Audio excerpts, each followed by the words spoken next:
La croix que certains importaient comme bijoux,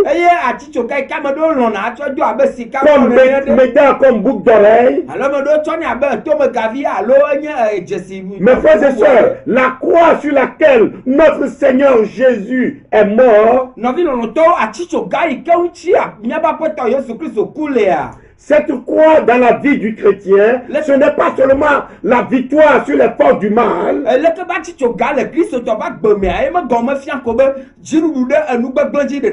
mais c'est aussi la relation restaurée. Vous voyez que c'est gagné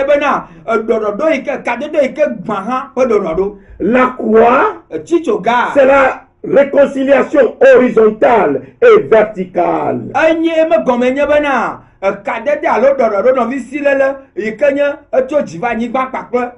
C'est la relation restaurée entre les hommes et Dieu, et entre les hommes entre eux-mêmes. C'est cela la croix. La croix, c'est le pardon et la réconciliation. Quand on parle du pardon et de la réconciliation,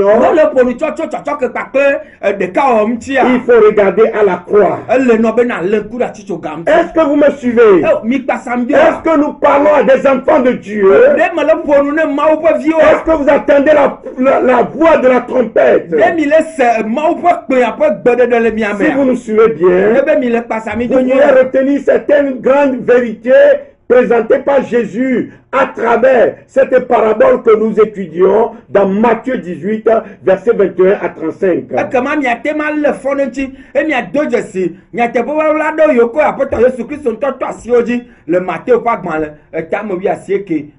Un roi très riche a distribué de l'argent à quelques-uns de ses sujets pour le faire fructifier ou bien et le rembourser après. C'est ce que nous dit Jésus.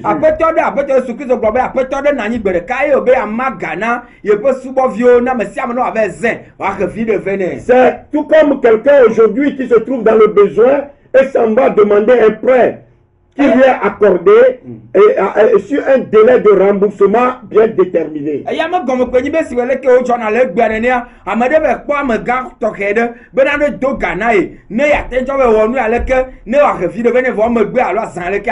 Il a dit que l'un des sujets a reçu à peu près 1 million de nos francs pour faire son commerce.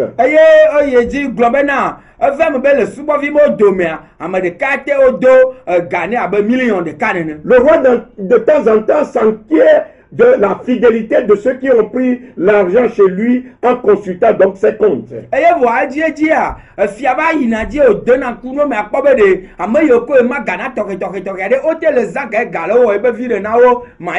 Au bout d'un an plus tard, le roi a remarqué en consultant ses comptes qu'il y a un compte qui devenait insolvable.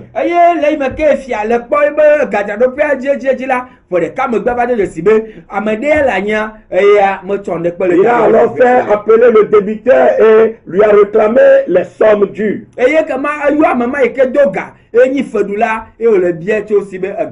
dernier se trouva incapable de rembourser les sous. Peut-être a-t-il fait faillite. Peut-être a-t-il dépensé l'argent dans des futilités et le gaspillage. La Bible, Jésus ne le dit pas. Et nous saurons le dire. Mais ce qui nous intéresse ici, et c'est ce qui intéresse le roi, c'est ce que le roi demandait, c'est de rentrer dans ses fonds. Il a donc appelé le débiteur et a ordonné qu'on le vende avec tout ce qu'il possédait, sa femme, ses enfants, sa maison et tous ses biens, s'il ne pouvait pas rembourser l'argent.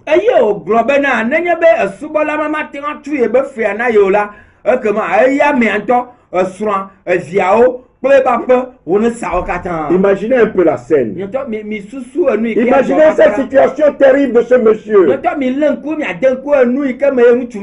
Très terrifié, le pauvre homme s'est jeté aux pieds du roi en s'écriant. Oh roi, aie pitié de moi. S'il vous plaît, donnez-moi encore un délai. Soyez encore patient envers moi. Je vous paierai. Aie pitié de moi. Verset 26. Jésus déclare que le roi fut ému de compassion à l'endroit de ce monsieur. Verset 27. Et il appela le chef comptable et les huissiers et leur ordonna d'effacer en totalité la dette de ce monsieur. Le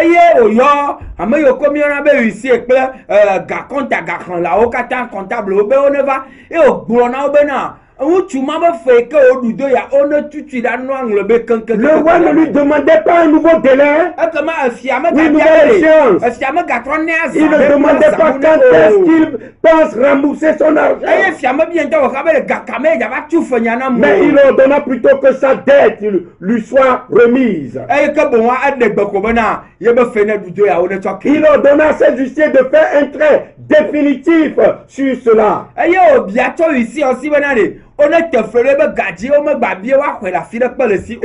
comme l'argent appartenait à l'État, je pense que lui-même prendra le soin de rembourser cet argent à l'État ou bien à la banque.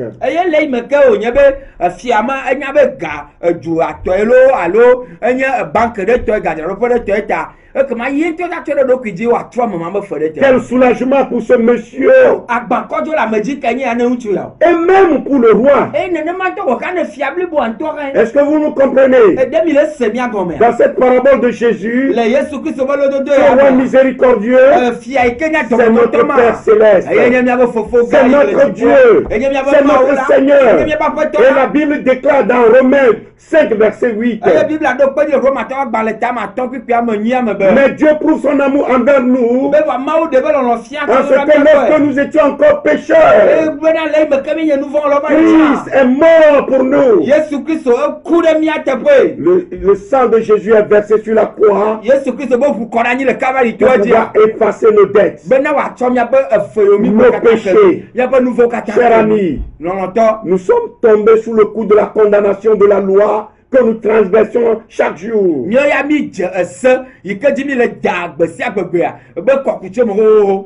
le salaire du péché, c'est la mort. Mais Jésus est venu pour mourir à notre place, pour effacer cette dette, afin que nous ne soyons plus sous aucune condamnation, afin que nous puissions avoir la vie éternelle. Il a été immolé à notre place. C'est pourquoi Dieu est en droit de nous demander à nous aussi de pardonner. Puisqu'il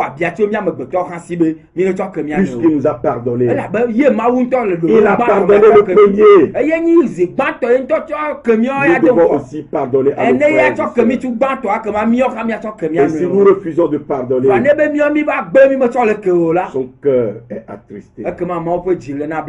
Et il ne retient pas sa colère. Peuple togolais. Peuple de Dieu au Togo. La Bible nous exhorte encore aujourd'hui. Pardonnez-vous les uns les autres. Et ce sera agréable au Seigneur. Que le Seigneur nous assiste.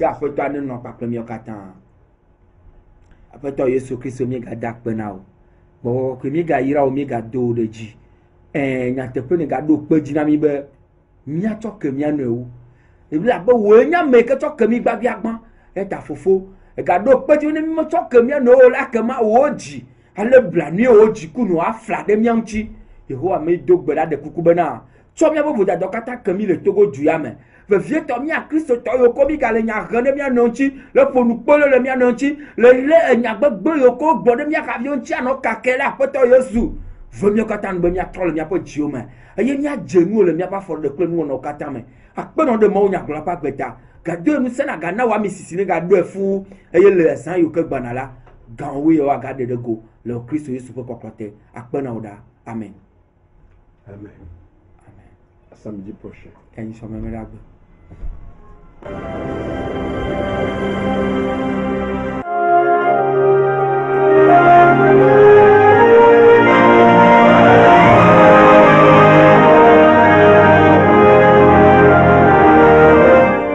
Attitude.